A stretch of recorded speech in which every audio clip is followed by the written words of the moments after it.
জিনিসগুলো মনে রাখা যে কত গুরুত্বপূর্ণ, যে আমার অক্সাইড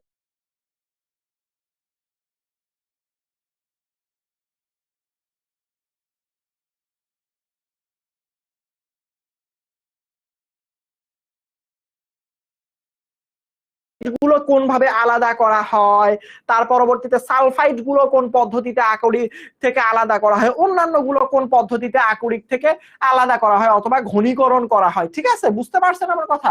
সালফাইড আকরিক এই যে এইরকম লিখে দিলাম, যেগুলো সালফার সম্পর্কিত জিনিসপত্র সেইগুলো হচ্ছে সালফাইড আকরিক। এই যে সালফার থাকে, এই যে সালফার থাকে। দেখেন প্রথমে কি করা হয়, একটা বড় ট্যাঙ্কের মধ্যে নিয়ে এর মধ্যে পানি দেওয়া হয়, তারপর এর মধ্যে অল্প অল্প করে তেল যোগ করা হয়, তারপর মিশ্রণের মধ্যে বায়ু চালনা করে সালফাইড আকরিক গুলোকে তেলের মধ্যে দ্রবীভূত করে ফেনার আকারে ভেসে। দেখেন এত ঝামেলা করার কোনো দরকার নাই, আমি আপনাকে বুঝাই দিই। প্রথম পার্টটা দেখেন, প্রথমে কি বলছে দেখেন, এখানে যেভাবে বলছে আমরা সেভাবে বুঝতে শিখি।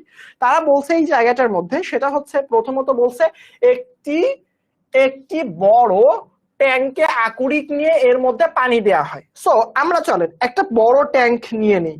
দেখেন আমার সাথে একমত হবেন ইনশাআল্লাহ। দেখেন একটা বড় ট্যাঙ্ক নেই, চলো। এই যে দেখো একটা বড় ট্যাঙ্ক নাও, এই যে একটা বড় ট্যাঙ্ক, দেখো এটা একটা বড় কি বড় হচ্ছে ট্যাঙ্ক। সো কি করা হয়েছে, একটা বড় ট্যাঙ্কের মধ্যে কি করছে, একটি বড় ট্যাঙ্কের মধ্যে আকরিক নিয়ে। সো এই যে আকরিক, তুমি ট্যাঙ্কের ভিতরে কি নিলা, আকরিক নিলা। সো এই যে আকরিক গুলো এভাবে আছে, আকরিক গুলো এভাবে আছে, আকরিক গুলো এভাবে আছে, আকরিক গুলো এভাবে আছে। প্রশ্ন হচ্ছে আকরিক গুলো নেয়ার পর তারপরে অল্প অল্প করে তেল যোগ করা হয়। খেয়াল করো পরের ধাপে আমরা কি করব, পরের ধাপে আমরা আস্তে আস্তে করে কি যোগ করব, তেল যোগ করব। এই জায়গাটার মধ্যে কি যোগ করব, আস্তে আস্তে করে তেল যোগ করব। দেখো আমি এখানের মধ্যে কিছু পরিমাণ আস্তে আস্তে করে কি করলাম, তেল সংযুক্ত করলাম। কার সাথে, আকরিকের সাথে। তাহলে তেল সংযুক্ত করার পরবর্তীতে আগে ছিল শুধু আকরিক, এখন হয়ে গেল আকরিক এবং তেল এইটা সংমিশ্রণ। বুঝতে পারছো? এবার দেখো বলছে এরপর এই মিশ্রণের মধ্যে বায়ু চালনা করে সালফাইড আকরিক গুলো তেলের মধ্যে দ্রবীভূত করা হয়। 3 নাম্বার স্টেপের কাহিনী দেখেন। 3 নাম্বার স্টেপে যেটা করা হয়, এইটার মধ্যে আবার কি করা হবে, এইটার মধ্যে হালকা পরিমাণ বায়ু চালনা করা হবে। একটু আগে প্রথম স্টেপে তেল দিলেন, এর পরের স্টেপে বায়ু দিবেন। বায়ু চালনা করার পরবর্তীতে কি হয় বলেন তো, এই তেল এবং আকরিক একসাথে হয়ে যায়, এই আকরিক এবং তেল একসাথে মিশ্রিত হয়ে যায়। বুঝছেন? আপনি যখনই বায়ু দিয়ে দিলেন তখনই আকরিক এবং তেল কি হয়ে যাবে, তেল একসাথে দ্রবীভূত হয় এবং ফেনার আকারে ভেসে উঠে। তার মানে হচ্ছে আপনার এই জায়গাটার মধ্যে যখনই আপনি আসলে এখানে কি দিলেন, বায়ু দিলেন, এতক্ষণ পর্যন্ত এই আকরিক এবং তেল একসাথে নিচের মধ্যে মিশ্রিত ছিল, আকরিক তেল এগুলো একসাথে ছিল। এখন কি হবে, যে খনিজ মলটা নিচে পড়ে থাকবে এবং এই যে বায়ু চালনা করার পরবর্তীতে আকরিকটা এবং তেলটা একসাথে উপরের দিকে ভেসে উঠবে। যখনই উপরের দিকে ভেসে উঠবে তখনই আপনি সেটাকে কি করে ফেলবেন, সংগ্রহ করে ফেলবেন। আমার কথা কি বুঝতে পারছেন? আমার কথা কি বুঝতে পারছেন নাকি বুঝেন নাই? বলেন বলেন বলেন বলেন।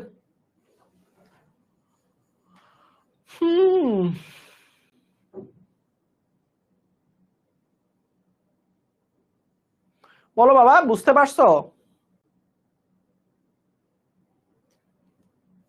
পানি দেওয়ার কথা বলা থাকলে পানি দিতে হবে, কিন্তু এখানে তো ও প্রথমে হচ্ছে বড় পানি দেয়, এটা প্যারা নেই, এটা প্যারা নেই, এটা প্যারা নেই, এটা সমস্যা নেই। তুমি হচ্ছে তেল দেওয়ার আগে হচ্ছে এখানের মধ্যে আগে থেকে ধরো এখানের মধ্যে চিন্তা করো পানি, ওইটা প্যারা নেই বাবা। প্রথমে হচ্ছে পানি থাকবে, তারপর হচ্ছে আকরিক থাকবে, তারপর তেল দেওয়ার পর তেল থাকবে। এর পরবর্তীতে বায়ু যখন দিয়ে দিবা তখন কি হবে বলতো, আকরিক আর তেলটা উপরের দিকে কি হবে, ভেসে উঠবে এবং ভেসে ওঠার পর সেটাকে আলাদা করে সংগ্রহ করে নেবেন। সমস্যা নেই বাবা, তেল প্রথমে পানি দিছেন এটা সমস্যা নেই, একটি বড় ট্যাঙ্কিতে পানি দেওয়া হয়, তারপর অল্প অল্প তেল যোগ করা, এই মিশ্রণের মধ্যে বায়ু চালনা করলে সালফাইড গুলো তেলে দ্রবীভূত হয়। যদি শুধুমাত্র আপনি আকরিকটাকে প্রথমে নিতে হবে, তার পরবর্তীতে পানি দিতে হবে, এটা নিয়ে প্যারা নাই, এটা নিয়ে প্যারা নাই। দেখেন আমি আবারও বলতেছি বাবা, পানি নিয়ে প্যারা খাইয়েন না, পানি নিয়ে প্যারা খাইয়েন না, কারণ পানি লাস্ট পর্যন্ত আকরিকের সাথে উপরে ভেসে উঠে না। বুঝতে পারছেন? দেখেন ভালো করে বুঝেন, আমি আবারও রিপিট করতেছি, যারা যারা বলতেছে ভাইয়া বুঝি নাই তাদেরকে বলতেছি, প্রথমে করবোটা কি, এই জায়গাটার মধ্যে এইটা একটা ট্যাঙ্কি নিব, বড় একটা ট্যাঙ্কি নিব, এইটা একটা বড় ট্যাঙ্কি, ট্যাঙ্কির মধ্যে প্রথমে আমি একটু আকরিক নিয়ে নিব, আকরিক যেটাকে আমি বিশুদ্ধ করব, আকরিক নিব এবং এটার সাথে আমি কিছু পরিমাণ পানি নিব, পানি নেওয়ার পর এখানের মধ্যে কিছু পরিমাণ তেল যুক্ত করব, তার পরবর্তী কি তাহলে কি হবে, দ্রবণের মধ্যে বা এখানের মধ্যে আকরিক, পানি এবং তেল, এই তিনটা জিনিস একসাথে চলে আসবে, কি আকরিক, পানি এবং তেল, এই কয়েকটা জিনিস একসাথে চলে আসবে। চলে আসার পর এই জায়গাটার মধ্যে কিছু পরিমাণ, এটা হচ্ছে 2 নাম্বার স্টেপ বা 3 নাম্বার স্টেপ, লাস্ট স্টেপে আমি বায়ু যখন দিব বাহির থেকে, তখন এই খনিজ মল বা ময়লা আর পানি নিচের মধ্যে পড়ে থাকবে, আগে থেকে তো আকরিকের মধ্যে ময়লা ছিলই, তার পরবর্তীতে আমি যখন বায়ুটা দিয়ে দিব তখন এই আকরিক আর তেল, এই যে আকরিক আর তেল, এই দুইটা জিনিস একসাথে উপরে ভেসে উঠবে, তাহলে ভেসে উঠলে সেই জিনিসটা আমি সংগ্রহ করে নিব।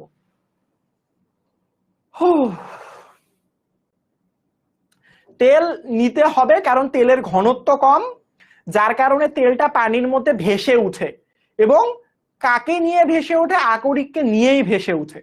তেলের ঘনত্ব কম হবার কারণে তেল কিন্তু পানির মধ্যে ভাসে, যার কারণে এটাকে আমরা কি বলবো বলেন তো বাবা, তেলটা ব্যবহার করা হয়। বুঝতে পারছেন নাকি বোঝেন নাই? বুঝতে পারছেন? ঠিক আছে। এখন দেখেন চৌম্বকীয় পদার্থ, চৌম্বকীয় পদ্ধতিতে আসলে পৃথকীকরণ, চৌম্বকীয় পদ্ধতিতে পৃথকীকরণ মানেটা কি, এটা খুবই ইম্পর্টেন্ট।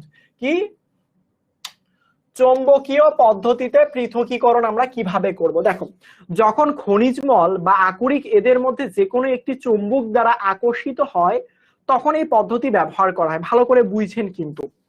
ধরেন একটা জিনিস চিন্তা করেন, সেটা হচ্ছে আমার যে খনিজ মল অথবা আকরিক, এটা চুম্বকের প্রতি প্রচুর পরিমাণ, তেল এবং পানি একসাথে মিশ্রিত হয় না কেন?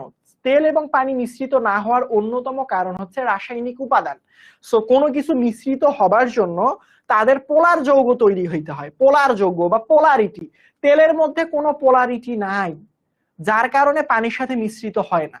বুঝতে পারছেন? আপনি যে কোনো তেল ব্যবহার করেন, যে কোনো তেল ব্যবহার করেন, কোনো সমস্যা নেই ইনশাল্লাহ। দেখেন চৌম্বকীয় পদ্ধতি মানেটা কি, চৌম্বকীয় পদার্থ মানে হচ্ছে চৌম্বকীয় পদ্ধতি তাদের ক্ষেত্রে অ্যাপ্লিকেবল যারা আসলে চৌম্বক দ্বারা আকর্ষিত বা বিকর্ষিত হয়, এটা খুবই ইম্পর্টেন্ট একটা জিনিস, যে আকরিক বা খনিজ মল চৌম্বক দ্বারা আকর্ষিত বা বিকর্ষিত হয় এই পদ্ধতি ব্যবহার করা হয়। কোন পদ্ধতি? চৌম্বকীয় পৃথকীকরণ পদ্ধতি। এই পদ্ধতিতে চূর্ণীকৃত আকরিককে একটি ঘূর্ণায়মান বেল্টের উপর দিয়ে চালনা করা হয়, বেল্টটি চিত্রের মতো দুইটি ধাতব চাকাতে ঘুরানো হয়। এই যে দেখেন, এখানে দেখেন, এই যে দেখেন, এই চিত্রটা দেখেন, এই চিত্রটা দেখলে বুঝতে পারবেন, ভালো করে বুঝছেন, এই চিত্রটা বুঝেন। এই জায়গার মধ্যে আপনি আকরিক দিবেন, আকরিক মানে কি, এই জায়গার মধ্যে আপনার খনিজ এবং খনিজ মল, খনিজ মল দুইটা একসাথে থাকে, আসলে খনিজ এবং খনিজ মল এই দুইটা জিনিস কি থাকে, একসাথে থাকে, যার কারণে কি হয় বলেন তো, খনিজ এবং খনিজ মলটাকে যখন আপনি এই দিক দিয়ে দিয়ে দিবেন সেটা এই দিক দিয়ে পড়ে যাবে, পড়তে পড়তে পড়তে পড়তে এই যে জিনিসগুলো দেখতেছেন না ময়লা জাতীয়, এই যে ময়লা জাতীয়, এইগুলো আসলে আকরিকের মধ্যে খনিজ এবং ময়লা একসাথে মিশে আছে। বুঝতে পারছেন আমার কথা? খাসটা কি চলতে পারে? হ্যাঁ খাসটা চলতে পারে, খাস না চললেও সমস্যা না, খাস যদি স্থির থাকে তাও সমস্যা না, ওই বেল্ট পদ্ধতি খাস স্থির থাকলে সেখানে পানি ঢাললে অনবরত চলতে থাকে, পানির সাথে পাতলা যে খনিজ মল থাকে সেগুলো চলে যায়। এই যে দেখেন, বিশ্বাস বলে এখন এসে আকরিক কি বলেন তো, আকরিক কি বিশ্বাসকে বুঝাই দেন। ধরেন এটা যখন পড়তে থাকে, ভালো করে বুঝছেন, এটা যখন পড়তে থাকে এই জায়গাটার মধ্যে এই যে পার্টটা না, এইটা হচ্ছে চুম্বকীয় পদার্থ, ভালো করে বুঝছেন, এটা চৌম্বকীয় পদার্থ। এই যে পার্টটা আমি আবারও রিপিট করতেছি, এই যে পার্টটা আছে না, এই পার্টটা হচ্ছে চুম্বকীয় পদার্থ। ভালো করে বুঝেন, এটা আরেকটু সুন্দরভাবে বোঝানোর জন্য আমি আপনাদেরকে দেখাই, আপনারা যদি আগ্রহ নিয়ে দেখতে চান আমি আপনাদেরকে সুন্দর করে বুঝাই। এই যে দেখেন, এটা একটা বেল্ট, এই যে একটা বেল্ট, চিন্তা করেন এই যে দুইটা বেল্ট,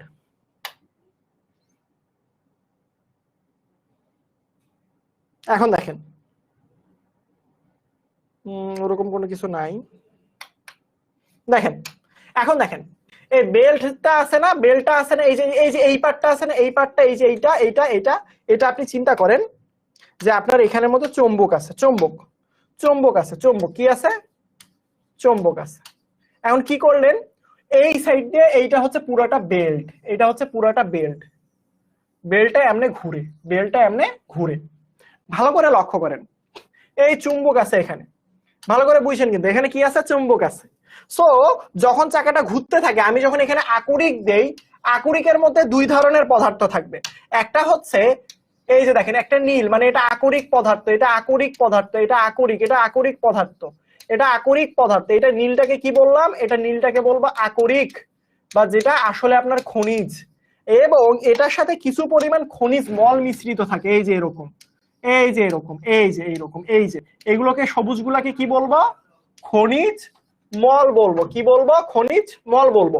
এখন ভালো করে লক্ষ্য করেন, যখন যখন এই জায়গাটার মধ্যে দুইটা বক্স দিয়ে দিতে হবে, এই যে দেখেন খনিজ মল না, চুম্বক দ্বারা আকর্ষণ বিকর্ষণ কিছুই হয় না, চুম্বক দ্বারা কোন রকম আকর্ষণ বিকর্ষণ কোনো কিছুই হয় না, যার কারণে এই খনিজ মলটা এদিক দিয়ে এসে এদিক দিয়ে পড়ে যায়। কে পড়ে যায় বলতো বাবা, খনিজ মল পড়ে যায়, কারণ এই চুম্বক দ্বারা তার কোনো আকর্ষণ নাই।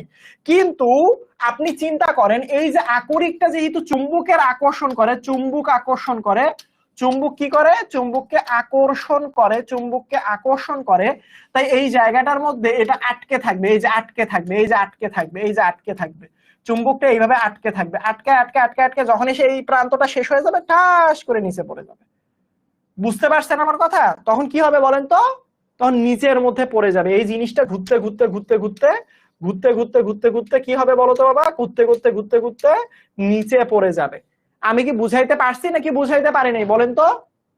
বুঝতে পারছেন নাকি পারেন নাই বলেন? আর খনিজ বল যেহেতু আকর্ষিত হয় না, চুম্বক পদার্থই না, সেটা তো আসলে কোনো রকম সুযোগ নেই আটকানোর আসলে।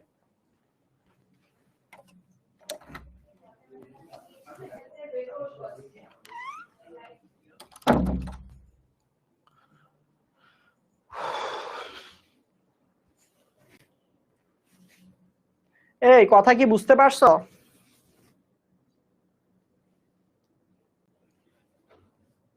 খনিজ ময়লা যদি, খনিজ পদার্থ যদি আকর্ষিত হয়, তাহলে চুম্বক ওই আকরিকটা আকর্ষিত হবে না, যে কোনো একটা আকর্ষিত হবে, আর একটা বিকর্ষিত হবে, একটা আকর্ষিত হবে, একটা আকর্ষিত হবে না, দুইটা। এই যে দেখেন, একটা আকর্ষিত হবে, একটা আকর্ষিত হবে না, দুইটাই আকর্ষিত হবে। এমন হইলে সেই খনিজ মলের জন্য এইটা প্রযোজ্য না, এই প্রসেসটা প্রযোজ্য না। এই যে দেখেন, চুম্বক ছিল, চুম্বকের প্রতি আকর্ষণ হয়েছে, হয়ে নিচে পড়ে গেছে। আর এই যে আকরিক গুলো যেগুলো দেখতেছেন, এই দিক দিয়ে পড়তে থাকবে, খনিজ মল যেগুলো আছে সেইগুলো এই দিক দিয়ে পড়তে থাকবে।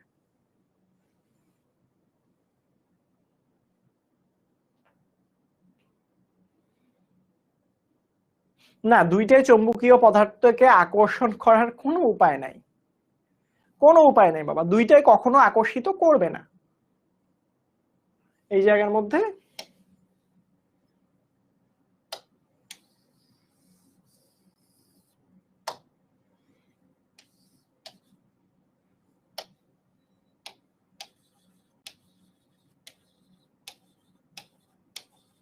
আসো, যেহেতু হচ্ছে এশার নামাজ, আমরা একটু বিরতিতে যাই। হ্যাঁ ঠিক আছে, নামাজের বিরতিতে যাই। আমি আপনাদেরকে নামাজের বিরতি দিতে চাই একটু। নামাজটা যারা যারা হচ্ছে আশপাশে জামাত আছে, এইটা আমরা এসে পড়বো ইনশাল্লাহ। আমরা এখন আপাতত নামাজ বিরতিতে যাব।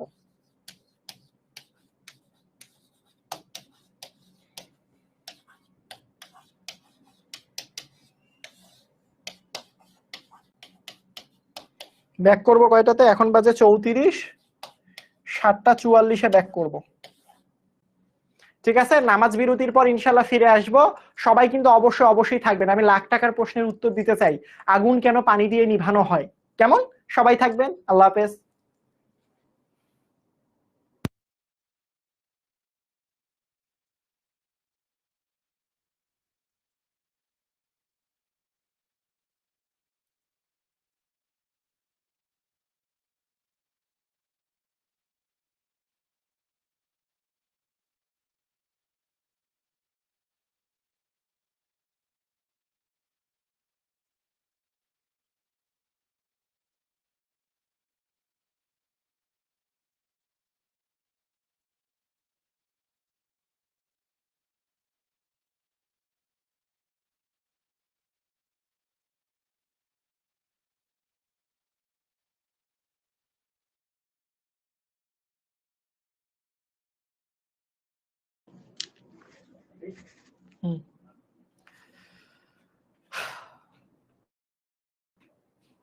আসসালামু আলাইকুম এভরিওয়ান, আবার নামাজের বিরতির পর ফিরে আসলাম। কি অবস্থা, কেমন আছেন আপনারা? সবাই ভালো আছেন নাকি ভালো নাই?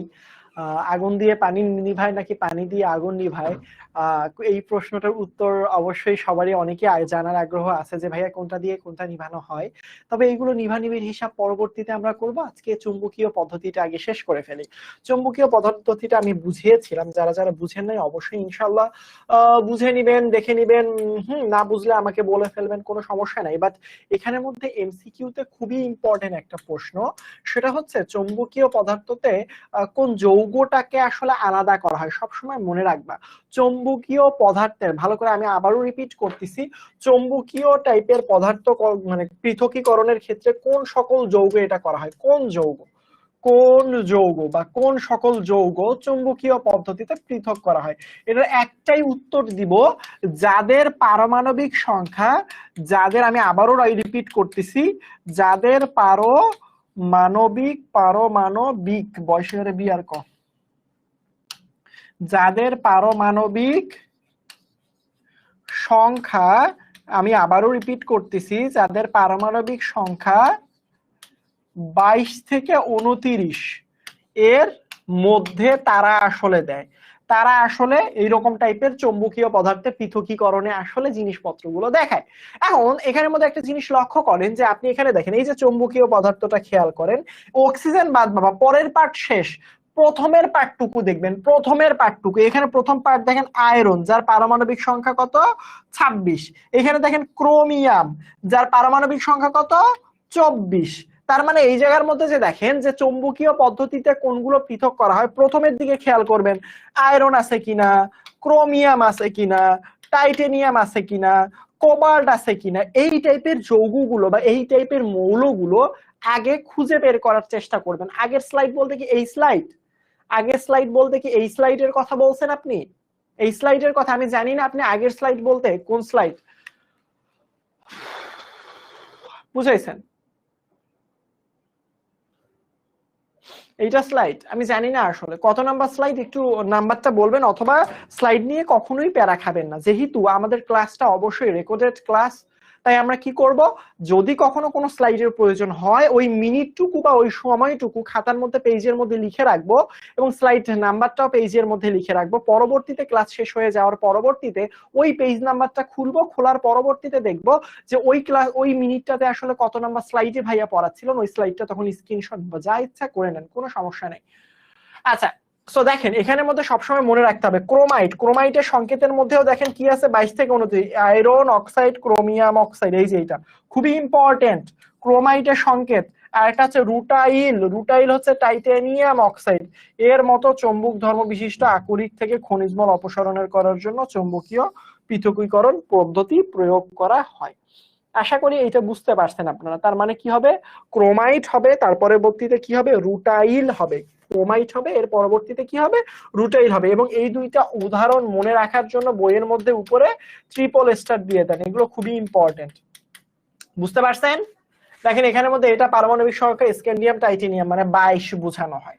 সো যা কিছু পাবেন 22 থেকে 29 এর মধ্যে, তাই আসলে কি হবে বলতো, চৌম্বকীয় পদ্ধতিতে পৃথক করতে পারবেন।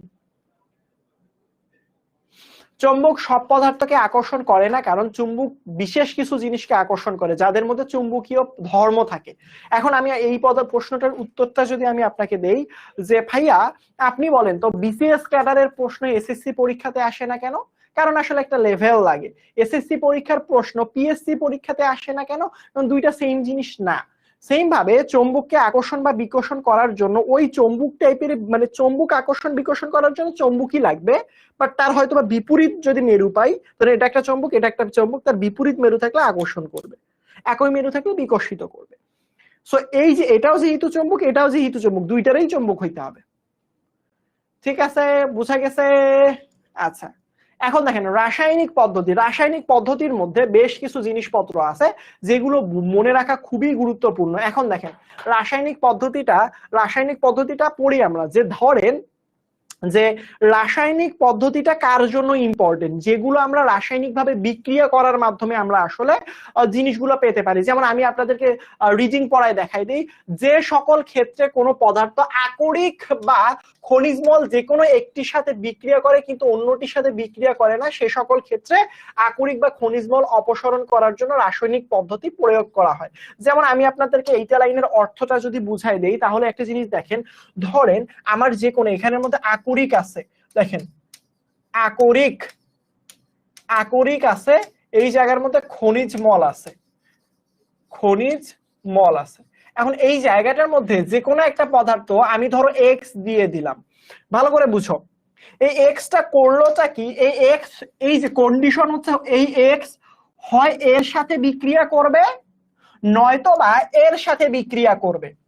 যদি এর সাথে বিক্রিয়া করে তাহলে এর সাথে বিক্রিয়া করতে পারবে না, এর সাথে যদি বিক্রিয়া করে, আবার যদি এর সাথে বিক্রিয়া করে তাহলে এর সাথে আবার বিক্রিয়া করতে পারবে না। মানে যদি কোনো রাসায়নিক বিক্রিয়া তোমার দেখা যায় যে কোনো হয় যেই পদার্থটার সাথে বিক্রিয়া করবা তোমরা, যেই পদার্থটার সাথে বিক্রিয়া করবা তোমরা, তা সেটা যদি শুধু আকরিকের সাথে বিক্রিয়া করে অথবা শুধুমাত্র খনিজ মলের সাথে বিক্রিয়া করে, তাহলেই কি বল রাসায়নিক পদার্থ বা রাসায়নিক কেমিক্যাল জিনিসপত্র দিয়ে সেই আকরিকটাকে পৃথক করা যেতে পারে। আমার কথা কি বোঝা গেছে?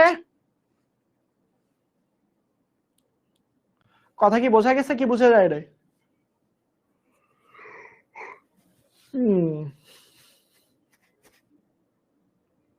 আমি আবারও বলতেছি বোঝার জন্য, হয় শুধুমাত্র এইটার সাথে এইটা রিঅ্যাকশন করতে হবে, নয়তো এটার সাথে এইটা রিঅ্যাকশন করতে হবে। যে কোনো একটার সাথে রিঅ্যাকশন যদি করে তাহলেই আসলে কি হবে বলেন তো, রাসায়নিক পদ্ধতিটা ব্যবহার করা যাবে। যেমন এখানের মধ্যে এইটাই বলছে যে কোনো যে এই রাসায়নিক পদার্থ আকরিক অথবা খনিজ মল যে কোনো একটার সাথে বিক্রিয়া করে, তাহলে সেই ক্ষেত্রে তোমার কি হবে বলতো, সেই ক্ষেত্রে রাসায়নিক পদ্ধতি ব্যবহার করা যাবে। কথা কি বোঝা গেছে? এক্স মানে যে কোনো রাসায়নিক পদার্থ, এক্স মানে এই জায়গার মধ্যে হইতে পারে সোডিয়াম ক্লোরাইড, এখানে হইতে পারে জিঙ্ক অক্সাইড, যে কোনো রাসায়নিক পদার্থ। এক্স একটা রাসায়নিক পদার্থ, এক্স একটা রাসায়নিক পদার্থ, এক্স একটা রাসায়নিক পদার্থ। বুঝতে পারছেন আমার কথা? দেখো দেখো ভালো করে লক্ষ্য করো, এখানের মধ্যে খুবই সুন্দর একটা কথা বলছে, যেমন বক্সাইট থেকে অ্যালুমিনিয়াম অক্সাইড পাবার জন্য, ভালো করে বুঝো বক্সাইটের সংকেতটা কি, বক্সাইটের সংকেতটা হচ্ছে Al2O3 ইন্টু 2 মোল পানি। এই জায়গাটা থেকে কি পাবার কথা বলছে, অ্যালুমিনিয়াম অক্সাইড। তার অর্থ হচ্ছে এখান থেকে তুমি অ্যালুমিনিয়াম অক্সাইড বের করবা। এইটাই বলছে যে বক্সাইট থেকে অ্যালুমিনিয়াম অক্সাইড পাওয়ার জন্য রাসায়নিক পদ্ধতি প্রয়োগ করা হয়। দেখছেন, তার মানে এই জিনিসটা প্রথমে খুবই সুন্দর করে মনে রাখতে হবে, বক্সাইট থেকে অ্যালুমিনিয়াম অক্সাইড উৎপাদন করার জন্য কোন ধরনের পদ্ধতি প্রয়োগ করা হয়। উত্তর হচ্ছে রাসায়নিক পদ্ধতি। বক্সাইটের সাথে আয়রন অক্সাইড, টাইটানিয়াম অক্সাইড, বালি ইত্যাদি খনিজ মল হিসেবে মিশ্রিত থাকে। তার মানে ব্যাপারটা ভালো করে লক্ষ্য করেন, এখানের মধ্যে একটা জিনিস ওরা খুব সুন্দর করে ক্লিয়ার করছে, আমার বক্সাইট হচ্ছে মেইন জিনিস। মেইন জিনিসটা কি বলা, মেইন জিনিসটা হচ্ছে বক্সাইট। দেখো ভালো করে লক্ষ্য করো, আমার এই জায়গার মধ্যে দরকার হচ্ছে বক্সাইট।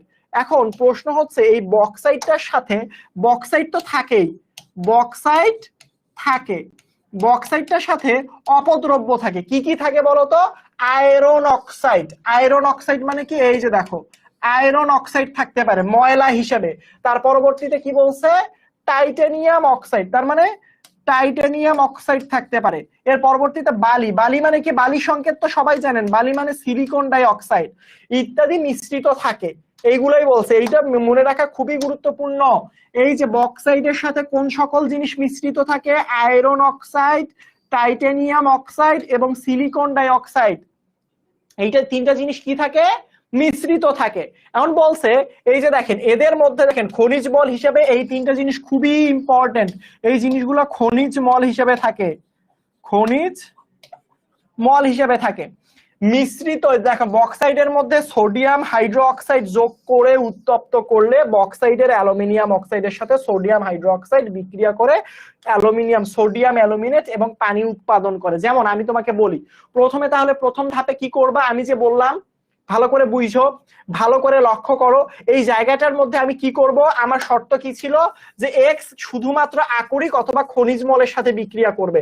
এইখানের মধ্যে ভালো করে লক্ষ্য করো, ওরা বলছে সোডিয়াম হাইড্রোক্সাইড, এই এক্সটা হচ্ছে সোডিয়াম হাইড্রোক্সাইড, ভালো করে লিখে নাও, এক্সটা হচ্ছে সোডিয়াম হাইড্রোক্সাইড, অ্যালুমিনিয়াম অক্সাইড হচ্ছে অ্যালুমিনিয়াম অক্সাইড এবং 2 মল পানি হচ্ছে আকরিক, এবং এখানের মধ্যে খনিজ মল হচ্ছে আয়রন অক্সাইড, টাইটানিয়াম অক্সাইড এবং বালু অথবা সিলিকন ডাই অক্সাইড। এর থেকে ভালো করে বোঝানো সম্ভবই না বাবা, বুঝছো?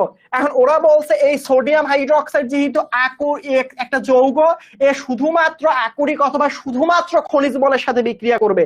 তাহলে সে এখানের মধ্যে দেখো সোডিয়াম হাইড্রোক্সাইড শুধুমাত্র অ্যালুমিনিয়াম অক্সাইডের সাথে বিক্রিয়া করে, এটার সাথে বিক্রিয়া করে না। তাই এই জিনিস দ্বারা আমরা আসলে অ্যালুমিনিয়াম অক্সাইডটাকে মুক্ত করতে পারবো।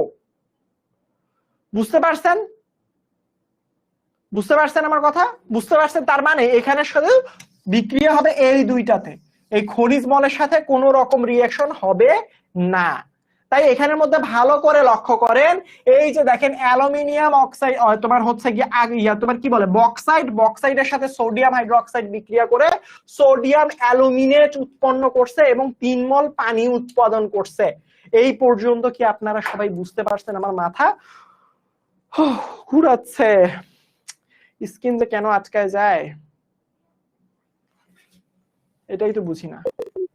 তার মানে এখানের মধ্যে বিক্রিয়া হবে এরকম,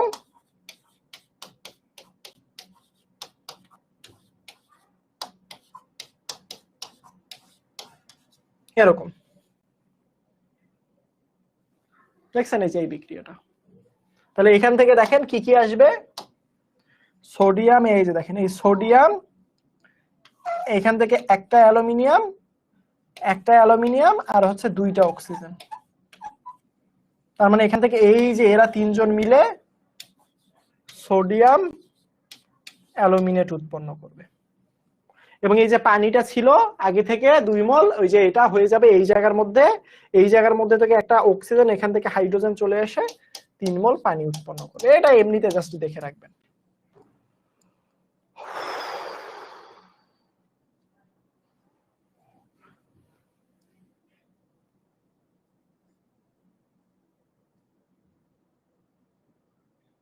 কোনটা কোনটার সাথে বিক্রিয়া করে, কোনটা কোনটার সাথে বিক্রিয়া করে না, এটা বোঝার একমাত্র উপায় হচ্ছে বই থেকে পড়া। কারণ বইয়ের মধ্যে শুধুমাত্র একটা বিক্রিয়াই দেয়া আছে। খুবই সুন্দর একটা প্রশ্ন জিজ্ঞেস করছে সে বলছে ভাইয়া সোডিয়াম হাইড্রোক্সাইড এইটা যে শুধু আকরিকের সাথে কখন বিক্রিয়া করবে, কখন খনিজ মলের সাথে বিক্রিয়া করবে, এটাই তো বুঝি না আসলে। এটা বুঝতে হবে না, এটা বিশেষ বিশেষ বিক্রিয়ার ক্ষেত্রে বিশেষ রকম। এই যে বিশেষ রকম বইয়ের মধ্যে একটা বিক্রিয়াই দেয়া আছে, সেটা হচ্ছে এই যে সোডিয়াম অ্যালুমিনেটেড। সো এইটা বিক্রিয়াই পড়তে হবে, এই যে এই বিক্রিয়াটাই পড়তে হবে। এই বিক্রিয়ার ক্ষেত্রে আপনি মনে রাখতে পারলেন না যে সোডিয়াম হাইড্রোক্সাইড সোডিয়াম অ্যালুমিনিয়াম বক্সাইডের সাথে বিক্রিয়া করে, এটার সাথে করে না, এটা তো মনে রাখতে পারছে, এটাই হবে, আর লাগবে না, আর অন্য কোনো বিক্রিয়া মনে রাখার দরকার নাই। ঠিক আছে? এই যে দেখেন এইটাই করছে, এই যে দেখেন এই যে পরবর্তীতে আমরা কি করব, এই যে দেখেন সেকেন্ড স্টেপে দেখেন, এই যে দেখেন আমরা কি করব এবার বলেন তো বাবা। এই যে দেখেন এখান থেকে আমার কি হয়ে গেল, অ্যালুমিনিয়াম অক্সাইড উৎপাদন হইল না, অ্যালুমিনিয়াম অক্সাইড সোডিয়াম অ্যালুমিনেট। এবং সোডিয়াম অ্যালুমিনেটের সাথে কি করব, গরম পানি দিয়ে হিট দিব। এই যে প্রথমে দেখেন কি করব, আবারও যারা যারা বুঝেন নাই তাদেরকে আবারও বুঝাই, জিনিসটা ভালো করে দেখেন। এই জায়গার মধ্যে জিনিসটা হইছে এরকম, সোডিয়াম হাইড্রোক্সাইড এটা একটা যৌগ বা রাসায়নিক পদার্থ, এ শুধুমাত্র হয় অ্যালুমিনিয়াম অক্সাইডের সাথে বিক্রিয়া করবে অথবা বক্সাইডের সাথে রিঅ্যাকশন করবে, অথবা যে কোনো একটা খনিজ মল, এই যে দেখেন টাইটানিয়াম অক্সাইড অথবা যে কোনো একটা খনিজ মল সিলিকন ডাই অক্সাইড, এইগুলোর সাথে হয় রিঅ্যাকশন করবে, নয়তোবা এটার সাথে রিঅ্যাকশন করবে। এই দুইটা প্রোডাক্টের মধ্যে যে কোনো একটা প্রোডাক্টের সাথে বিক্রিয়া করবে। সে আসলে নিজেকে বেছে নিল যে আমি আসলে এই যে আকরিকটার সাথে বিক্রিয়া করব, তাই আসলে সেকেন্ড লাইনে বিক্রিয়াটা হয়ে গেল সোডিয়াম হাইড্রোক্সাইড এবং এই যে বক্সাইড, এই যে দেখেন বক্সাইট, এবং এই জায়গাটার মধ্যে খেয়াল করেন এই দুইটা জিনিস একসাথে বিক্রিয়া করে সোডিয়াম অ্যালুমিনিয়াম মিলে সোডিয়াম অ্যালুমিনেট উৎপন্ন করলো। এই যে সোডিয়াম অ্যালুমিনেট, এটাকে ধরে নিয়ে আসেন এবার 3 নাম্বার ধাপে। এটা ছিল 1 নাম্বার ধাপ, এটা ছিল 2 নাম্বার ধাপ, এবার করব আমরা 3 নাম্বার ধাপ। এই সোডিয়াম অ্যালুমিনেটটাকে যখন আপনি ধরে নিয়ে আসবেন তখন এটার সাথে আপনি আবার গরম পানি বিক্রিয়া করবেন। কি পানি? গরম পানি। এখানে কি 1 মোল দেখে? যত মোলই দেখাক না কেন বাবা, তুমি এখানে গরম পানি নিয়ে আসবা। গরম পানি নিয়ে আসার কারণে এই যে দেখো, এই পানি মানে কি? পানি মানে হচ্ছে হাইড্রোজেন প্লাস আর হাইড্রো অক্সাইড মাইনাস। এই যে এখানের মধ্যে যে অ্যালুমিনিয়ামটাকে দেখতেছো না, এই অ্যালুমিনিয়ামটা দৌড় মারবে এই হাইড্রো অক্সাইডের সাথে। তাহলে কি উৎপন্ন হবে এখানে? অ্যালুমিনিয়াম হাইড্রো অক্সাইড উৎপন্ন হবে। কি উৎপন্ন হবে? অ্যালুমিনিয়াম হাইড্রো অক্সাইড উৎপন্ন হবে। কথা কি বুঝতে পারছেন? এই যে এর পরবর্তীতে এই যে দেখেন, এই যে অ্যালুমিনেট এবং এটার সাথে বিক্রিয়া করে অ্যালুমিনিয়াম হাইড্রো অক্সাইডকে পৃথক করে অ্যালুমিনিয়ামকে এত যদি আপনি আবার এই অ্যালুমিনিয়াম হাইড্রো অক্সাইডটাকে যদি আপনি আবার 1100 ডিগ্রি সেন্টিগ্রেড তাপমাত্রায় হিট দেন, তাহলে আপনার এখানে অ্যালুমিনিয়াম অক্সাইড উৎপাদন হয়ে যাবে। তার মানে আপনার টার্গেট ছিল এখান থেকে এই 4টা ধাপে করতে হবে। 4টা ধাপে, যেবার ধরেন এতগুলা ধাপ আর্জেন্টিনারও কাপ পায়নি, অতগুলা ধাপে করতে হবে। এটাকে যদি আপনি 1100 ডিগ্রি সেন্টিগ্রেড তাপমাত্রায় হিট দেন তাহলে উৎপন্ন হয়ে যাবে অ্যালুমিনিয়াম অক্সাইড। এই যে দেখেন, আগে ছিল এই জায়গায় বক্সাইট, কি ছিল? বক্সাইট, আর এই জায়গার মধ্যে অ্যালুমিনিয়াম অক্সাইড। ক্লিয়ার কথা নাকি কোনো রকম ঝামেলা আছে? আগের রকম স্যালাইড আছে, এই যে এটা স্যালাইড, এই যে এটা স্যালাইড, এই যে এই 4টা ধাপ, এই 4টা ধাপ একটু কষ্ট করে পড়বেন রাসায়নিক বিক্রিয়ার জন্য, এটা ইম্পর্টেন্ট। আপনাদের এইচডব্লিউ থাকবে, এই জিনিসটা বিক্রিয়াটা সুন্দর করে লিখবেন, কোনটা কখন কার সাথে বিক্রিয়া করতেছেন সেটা করে ফেলবেন ইনশাল্লাহ। পরবর্তী স্টেপে আমরা ইনশাল্লাহ ঘনীকতা করে আকরিককে রূপান্তরিতকরণ, এইগুলো আমরা ইনশাল্লাহ পরের ক্লাসে পড়ে ফেলবো। এটা নিয়ে প্যারা নেওয়ার কিছু নাই। আজকের ক্লাসটা এই পর্যন্ত থাক ইনশাল্লাহ। আরেকটা কথা হচ্ছে যে যারা টপিক গুলো বুঝেন নাই, কোনো টপিক, নির্দিষ্ট টপিক, অবশ্যই একটা কাজ করবেন, যেহেতু এইগুলো রেকর্ডেড ভিডিও, চেষ্টা করবেন সেটা হচ্ছে যে ভিডিওটা আবার করে দেখতে, স্লো করে দেখার জন্য। কোনো সমস্যা নাই বাবা, ইনশাল্লাহ বুঝতে পারবেন, বুঝার মতো করেই বুঝিয়ে দিয়েছি, আপনারা ইনশাল্লাহ বুঝতে পারবেন, কোনো সমস্যা হবে না। এবং যেটা হচ্ছে আগুন নিভে কেন পানি ব্যবহার করি, এটা ইনশাল্লাহ নেক্সট ডেতে হচ্ছে গিয়ে আলোচনা করব না, যদি যেটা লোকসান হয় সেটা আকরিক থাকবে না। সো আমার ক্লাসটা আজকে এই পর্যন্ত থাকলো বাবা। জানি না কেমন লাগছে আপনাদের কাছে ক্লাসটা, বাট চেষ্টা করছি পুরাটা দিয়ে বোঝানোর জন্য। সবাই আমার জন্য দোয়া করবেন। ক্লাসটা কেমন লাগলো অবশ্যই